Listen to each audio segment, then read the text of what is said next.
की आवश्यकताओं को उसी स्थान से पूरा करना, ये बहुत आवश्यक है। क्योंकि ऐसी आपदा के अंदर केवल रोहू का विद्यालय बोलेगा जी इन्हें हमारी ही परिस्थिति है, भाई सेम तो वैसे हुए, तो को पड़ेगा। सरकार के एम्प्लॉय हो, उनको सैलरी मिलेगी मिलेगी, हो सकता है उनकी कुछ कटौती हो, देश की जो परिस्थिति बनेगी। लेकिन कुल मिलाकर मेरा कहना है कि इसकी योजना भी तात्कालिक और दीर्घकालिक दोनों योजना, आर्थिक पक्ष के लिए एक अलग पक्ष विचार करने के लिए प्रधानाचार्य को अपनी टीम में से त्याग करना पड़ेगा।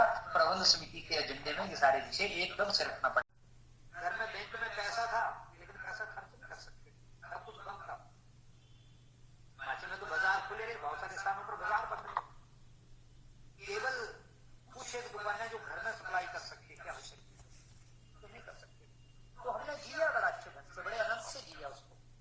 तो इसका अर्थ है कि बचत का स्वभाव हमारा है, इस स्वभाव में जीने का स्वभाव हमारा है, तो इसको हम अपने विद्यालय परिवार के अंदर विद्यालय की योजना में कैसे जोड़े, ऐसा भी अपने को करने की आवश्यकता पड़ेगी। इसलिए इन सारी बातों को सोचते हुए मुझे लगता है कि हमारा अपना स्वभाव, हम जो प्रधानाचार्य हैं, प्रधानाचार्य के साथ साथ में एक अच्छे कार्यकर्ता कैसे विकसित हो सकते हैं। हम आए थे, हमें से सारे लोग बड़ी अपनी रीति नीति में पलने वाले लोग हैं, लेकिन हो सकता है कुछ एक लोग हमें से नौकरी करना आए, नौकरी की आवश्यकता है, परिवार है, पैसे की जरूरत है जरूरत सभी को है, सारे प्रधानाचार्य को है।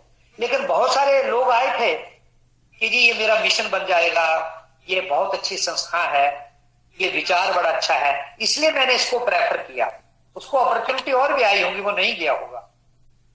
कुछ ऐसे भी होंगे हम से जो केवल नौकरी करने आए थे, अब वो नौकरी करते करते, कार्य करते करते कार्यकर्ता बन जाएं इस विचार के, तो ये भी एक बहुत बड़ा अवसर है उसका अध्ययन करने का, उसका मूल्यांकन करने का, उसका इवैल्यूएशन करने का। तो जब ऐसा करेंगे, ये हमारे काम का जो भार है, चाहे वो एजुकेशन डिपार्टमेंट है, चाहे वो हिमाचल गवर्नमेंट है, चाहे वो अभिभावक है, चाहे वो विद्यार्थी है, चाहे वो कर्मचारी है, चाहे वो प्रबंध समिति है, चाहे कुछ भी है, वो जो स्टेक होल्डर्स है, हमारे पूर्व छात्र हैं, कितनी बड़ी पूंजी है, इन सारे सभी के सभी स्टेक होल्डर से सहयोग लेते हुए अपने कार्य में कैसे उनको सहयोगी बनाए, ऐसा प्रधानाचार्य को विचार करना पड़ेगा। अलग अलग मोर्चे खोलना पड़ेंगे। पूर्व छात्र है, पूर्व छात्र हमारी बहुत बड़ी पूंजी है, उन पूर्व छात्रों के आधार पर हम क्या क्या काम ले सकते हैं, ऐसा विचार करना पड़ेगा। पेरेंट्स से कैसे लेंगे, समाज सेवियों से कैसे लेंगे, पॉलिटिशियन से कैसे, हर वर्ग को टच करना है और उसके आधार पर हमें आगे बढ़ना है। तो इसलिए जो स्टेक होल्डर्स हैं तो उनके बारे में, और वो सर्वत्र व्यापक था, हमने उसका उस समय किया, लेकिन कुल 100 वर्ष के बाद आज की स्थिति वर्ल्ड में ऐसा है, पूरे विश्व में ऐसा है, और उसके कारण हमें कठिनाइयां अनेक आ रही हैं। लेकिन हमने इस स्थिति में भी इन पांचों प्राणों के बीच में सामंजस्य बना के रखा। ऐसा कोई प्रयोग किसी ने किया होगा तो वो जरा सबके सामने रखेगा तो विषय को आगे बढ़ाने में आसानी होगी। तो मेरा निवेदन आप सबसे है कि आप में से कोई भी शुरू कर सकता है। हमें कोई कठिनाई आएगी तब भी विद्यालय के माध्यम से होगी, तो अच्छाई होगी तो भी विद्यालय के माध्यम से होगी। इन आर्थिक कठिनाइयों में हम कुछ योगदान इन पांचों प्राणों को, इसलिए मैंने प्रारंभ में किया था कि ये सब सक्रिय रहे, हमारे विद्यालय के पांचों प्राण सक्रिय रहे। इस दृष्टि से कुछ काम इस टाइम में आपने किया होगा।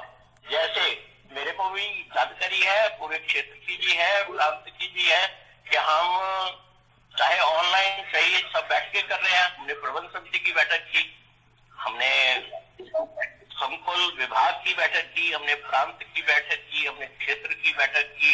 उन सब ने अपनी कठिनाइयां उन सबके सामने रखी, हमने अपनी प्रबंध समिति के पास भी रखी, हमने पूर्व छात्रों की बैठकें भी की हैं, हमने अभिभावकों की बैठकें भी की है, उनके प्रबोधन की बात भी की है, उनसे हमारा लीव कॉन्टैक्ट भी है। तो इस दृष्टि से इस इस वातावरण में हमारी जो आर्थिक कठिनाई है उसके ऊपर हम काम निश्चित रूप से कर रहे होंगे, नहीं तो इन पांचों को ताकि हमारा आचार्य, हमारा कर्मचारी वो अपना परिवार चलाने के लिए वेतन पा सके। सबसे बड़ी समस्या जो है वो वर्तमान परिस्थिति में यही है कि परिवार चलाना। परिवार चलेगा तो आगे की बातें भी हमारे ध्यान में आती हैं, उसके ऊपर भी हम चर्चा करेंगे। तो इस आर्थिक स्थिति से बाहर निकलने के लिए हमने हमारा जो, जिसको मैंने प्राण शब्द प्रयोग किया, जो हमारे साथी हैं और वो भाव से विद्यालय के साथ जुड़े हुए हैं, को आगे बढ़ाने के लिए वो प्रयत्नशील भी हैं, उनके माध्यम से इस आर्थिक कठिनाई को दूर करने का हमने कुछ प्रयत्न किया क्या?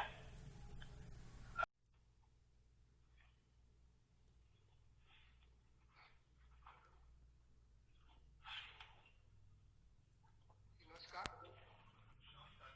जी। जी बोलिए। जी, हमने एक महामारी के बीच में अपने विद्यालय स्तर पर लगभग 120 किट समाज अभिभावकों से एकत्रित करके उन घरों में पहुंचाई जिनको बहुत ज्यादा जरूरत थी। इसके अलावा एक दिन हमने अपने प्रबंधक समिति और विद्यालय की ओर से भोजन वितरण किया, 2000 पैकेट भोजन वितरण करवाया। आपका बिल्कुल कहना ठीक है। मेरा विषय मुझे उसके लिए हमने हाँ जी, अपने स्वयं के विद्यालय से जी विद्या मंदिर रोटीवाला का 1 महीने का वेतन मानधन हमने अपने विद्यालय से दिया। बिल्कुल ठीक, बिल्कुल ठीक। हमारे सहयोगी हैं, हमारे पार्ट हैं, हमारा हिस्सा है। हम सक्षम हैं। जब बड़ा भाई सक्षम होता है तो छोटे भाई की मदद करता है। ये भी इसी बीच पे आता है। इसी में से छोटा भाई आर्थिक कठिनाई से बाहर निकलता है। ऐसा प्रयत्न आपने किया। क्योंकि समय की भी सीमा है तो हम अगले विषय पर चलते हैं। इस स्थिति में विद्यालय का दूसरा काम, जिसके आधार पर हम कहते हैं कि हम अपने लक्ष्य को विद्यालय के माध्यम से ही पूरा करते हैं, वो है शैक्षिक विकास। शैक्षिक विकास की दृष्टि से भी आज व्हाट्सएप से अनेक प्लेटफॉर्म बने हैं, जिसमें अभी हम गूगल मीट से बात कर रहे हैं, अभी जूम है, सिस्को है, ऐसे अनेक माध्यम शिक्षा को, हमारा बच्चा घर में बैठा है, उसकी स्थिति का विचार भी कर सकते हैं, लेकिन उसको शिक्षा देने का काम हमने प्रारंभ किया। और ये हमारे लिए नई बात थी, नया अनुभव था। हमारे कुछ आचार्य दीदी साथी जो है वो इसमें अभी उतने तज्ञ भी नहीं हुए होंगे, उनको आपने तज्ञ किया होगा। 2-2.5 महीने का समय हो गया। अभी ऐसा लगता है कि 1-1.5 महीना और लगेगा। हम किसी चीजों को बहुत पोस्टपोन नहीं कर सकते। हम अपनी पीढ़ी को 1 साल पीछे नहीं कर सकते हैं। इसलिए उनकी शिक्षा का प्रबंध करना वो ऑनलाइन होगा, तो उस प्रबंध में भी हमें काम करना पड़ेगा। वैसा प्रबंध भी हम कर रहे होंगे, तो उसका भी कुछ उल्लेख करेंगे तो अच्छा रहेगा कि हम क्या क्या कर रहे हैं। अभी लेखराज जी ने शायद बताया था कि हमने वो सेवा वाला काम बताया था, लेकिन हम शैक्षिक विकास की दृष्टि से, हमारा बच्चा शिक्षा की दृष्टि से भी पीछे नहीं रह जाए। उनकी बहुत कठिनाइयां हैं। उनके पास मोबाइल नहीं होगा, अगर मोबाइल होगा तो घर में एक ही मोबाइल होगा, और वो जब बाहर जाने लगे हैं तो वो मोबाइल मिलेगा नहीं। मोबाइल है तो नेट की प्रॉब्लम है, एरिया में नेट नहीं होगा। उसमें से कैसे रास्ता निकालकर हम लोग सतत शैक्षिक विकास की दृष्टि से भी कुछ काम कर रहे होंगे, जो अति आवश्यक है, क्योंकि विद्यालय ही हमारे काम का आधार है और विद्यालय के माध्यम से ही ये शैक्षिक काम चल सकता है। तो इस दृष्टि से भी अगर आपने कुछ काम प्रारंभ किए हैं तो उसका उल्लेख करेंगे तो निश्चित रूप से हम सबके ध्यान में कुछ बातें आएंगी, कुछ आप कर रहे होंगे, कुछ अन्य लोग कर रहे होंगे। हमने क्या क्या किया, कैसा कैसा आगे बढ़े, उसका विचार करके जरा उल्लेख करें तो ठीक रहेगा। हम शाम को गृह कार्य देते हैं, अगले दिन बच्चे सारा गृह कार्य दिन भर करते हैं, 4 बजे तक वो भेजने का प्रयास करते हैं। उसके बाद हमारे सारे आचार्य दीदी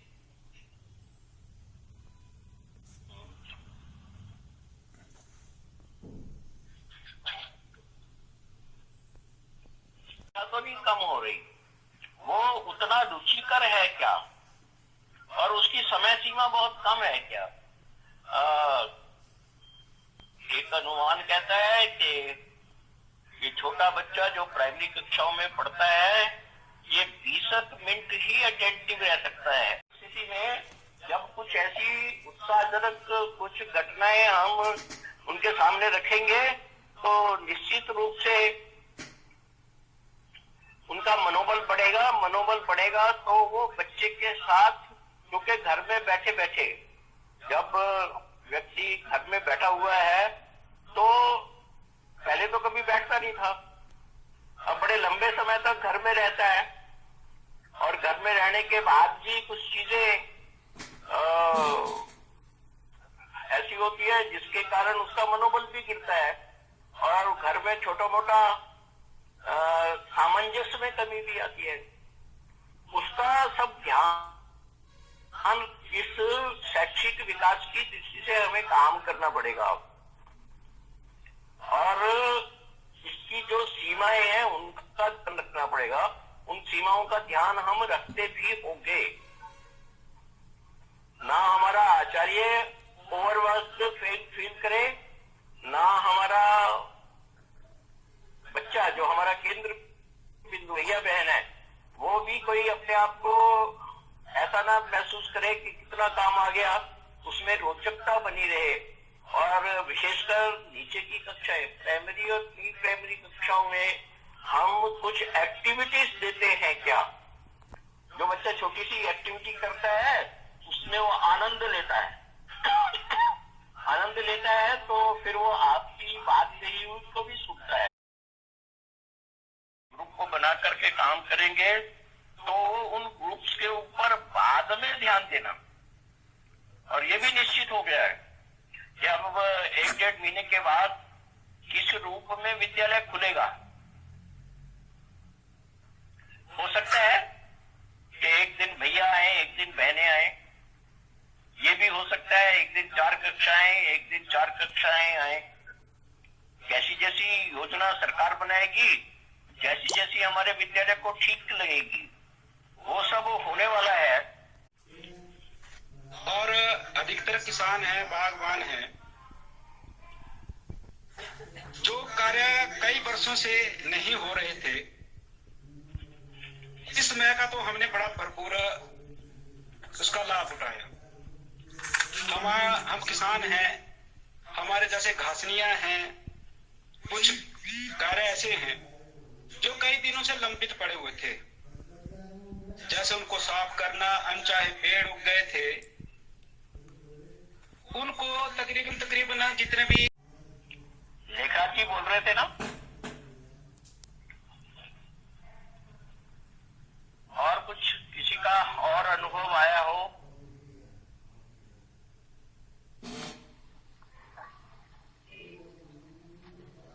इसके साथ मेरी आवाज आ रही ना? जी आवाज आ रही है? हाँ जी आ रही है। तो इस दोनों विषयों पर हमने स्व विकास के कुछ काम किए क्या? हम अपना विकास करेंगे, हमारा शारीरिक, हमें समय मिल रहा है, हम कुछ शारीरिक क्रियाएं कर रहे हैं, हम योग प्राणायाम कर रहे हैं, ऐसा भी कोई अनुभव होंगे। हमने अपने में बदल लाने के लिए, अपने स्वयं के विकास के लिए दम होता है जब हम करते हैं और फिर दूसरे को कहते हैं तो वो उसको मानता है। तो अपने में से जिन्होंने जो पहले करते थे वो करते थे, उसको आपने कंटिन्यू किया, उसको और बढ़ाया, उसका जरा उल्लेख करेंगे तो सबके ध्यान में आएगा कि ये करना भी अति आवश्यक है।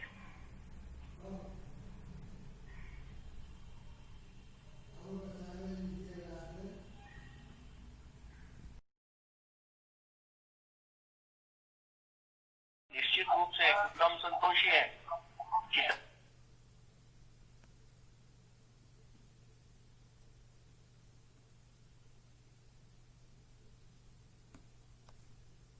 एक सभ्य समाज के रूप में अगर जीवित रहना है तो भारतीय चिंतन, भारतीय दर्शन, भारतीय जीवन पद्धति, इसका कोई विकल्प नहीं है। दुनिया को इसे स्वीकार करना पड़ेगा। और इस कोविड के कारण इस बात को एक बार फिर पूरी दुनिया के सामने मजबूती के साथ रखा है।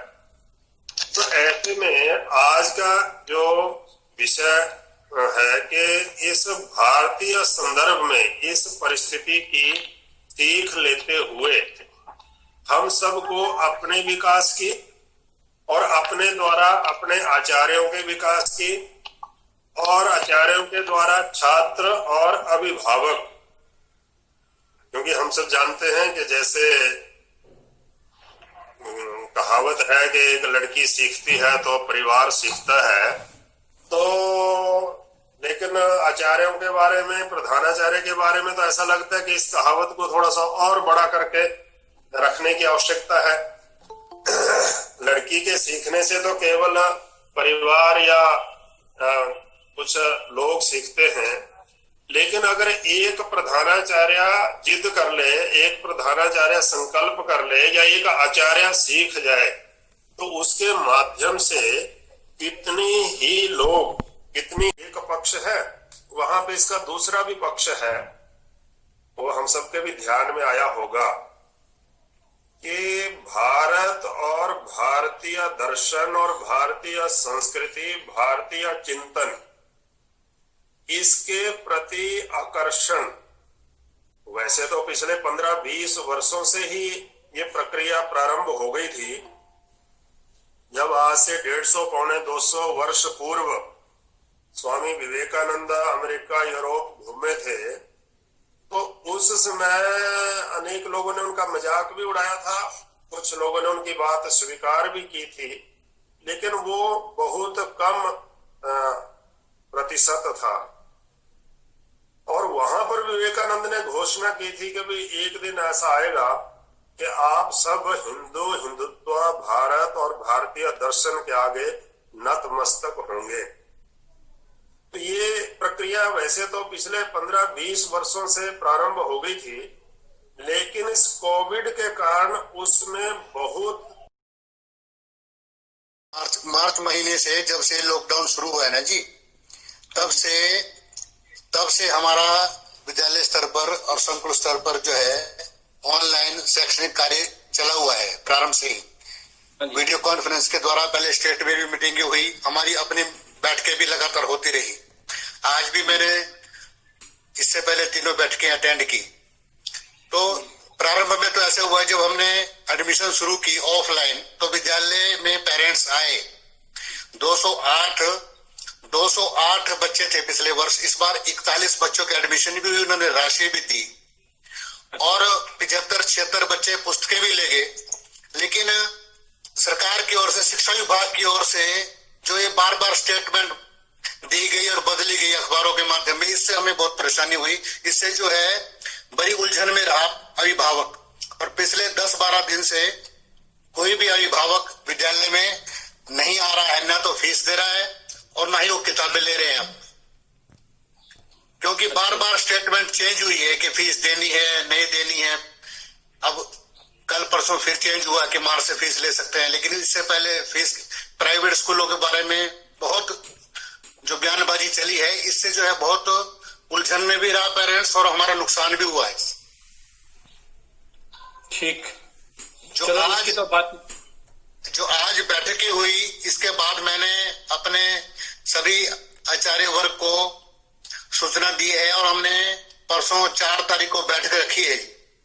4 तारीख को बैठक करने के बाद हमने पहले कक्षा के अनुसार ग्रुप तो बनाए हुए हैं, लेकिन परसों को हम बैठक करके इसके बाद आचार्यों के समूह भी बनाएंगे, थोड़े ग्रुप बनाएंगे और घर घर जाकर हम कॉपियों का निरीक्षण भी करेंगे, ऑनलाइन कार्य भी देंगे।